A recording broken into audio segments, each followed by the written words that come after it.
Peggy 16. Welcome to the Anthem Tips and Tricks gameplay series. I'm Arekkz, and in this episode we're going to be going over some of the more advanced aspects of combat and taking a look at what you'll be doing as you approach endgame. By now you should be familiar with your chosen javelin, whether you favour the versatility of the ranger, the speed and agility of the interceptor, the elemental mastery of the storm, or the sheer power and brute force of the colossus. Each javelin has their strengths and their weaknesses, and understanding these is incredibly important when tackling some of the more challenging content Anthem has to offer. While you are ultimately free to play however you like, and there is no wrong way to use your javelin, learning how your moves can complement one another can for sure give you the edge in battle. You may have noticed, whilst playing Anthem, that some combinations of moves, whether that be solo or in a team, result in combos. When used effectively, combos can dish out devastating damage, and are great ways to quickly and reliably take down some of the more challenging enemies that stand in your way. In order to pull off combos, you need to choose your moves wisely. When selecting your abilities, you may have noticed these icons here. This first icon is known as a primer, and the second icon is a detonator. Typically, primers are elemental moves that inflict some sort of status on the enemy, be that fire, ice, electric, or acid. Keep in mind that lower tier enemies are often primed very easily, meanwhile stronger, shielded enemies have higher resistances and thus require more elemental damage before the effect takes hold. Once an enemy is primed and the elemental debuff is applied, they are then ready to combo. Using a detonator ability on a primed enemy will then trigger a combo, and the resulting effect will vary depending on the javelin that you use. If you're playing as a ranger, then upon triggering a combo, you'll dish out large amounts of bonus damage to that single target on top of your ability. For the Colossus, you too will land a large amount of bonus damage, but unlike the Ranger, this time it's spread to the enemies in close proximity, allowing you to spread damage amidst a group. For the Storm, when triggering the combo, you will then spread that elemental debuff to nearby enemies, in turn applying that status to those in close proximity. And then finally, for the Interceptor, upon triggering the combo, you will inherit an aura based on the status applied to the enemy. You'll hear a sound when this happens, and the UI will indicate that you have an aura active on the side of the screen.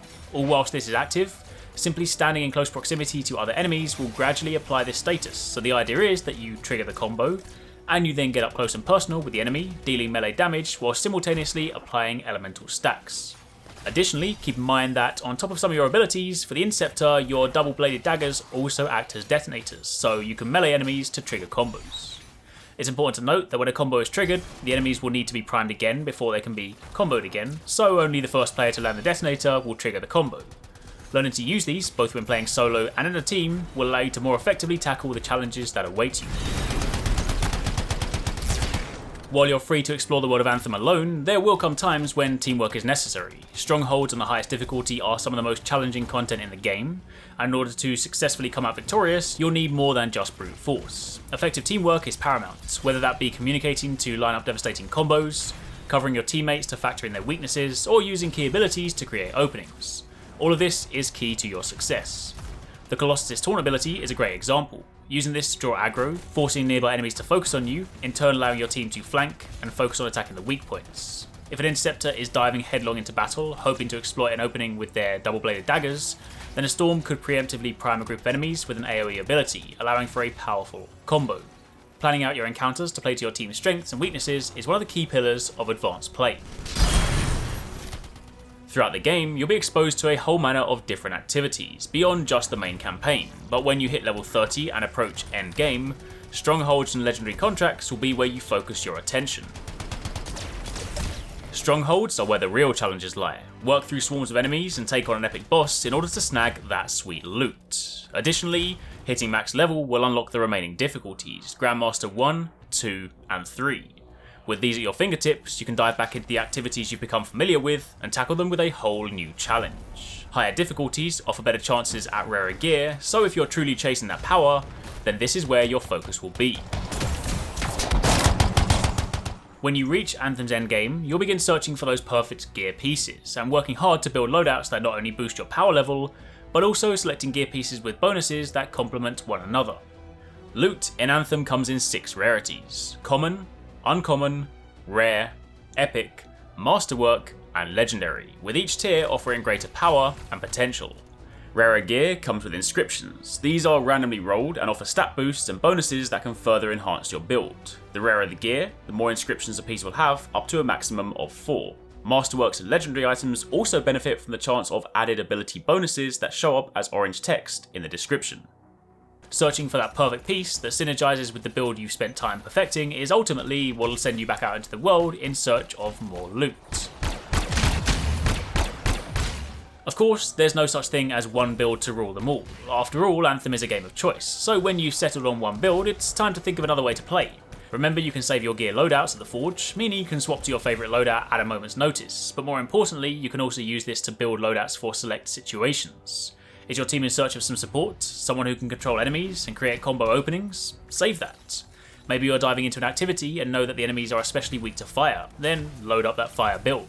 Or maybe your team need a tank, then pull out a defensive build. Save your loadouts and experiment with your abilities to find new and exciting ways to play. Then finally, let's say you found a weapon or a gear piece that you really like, but the inscriptions aren't quite what you're hoping for. What do?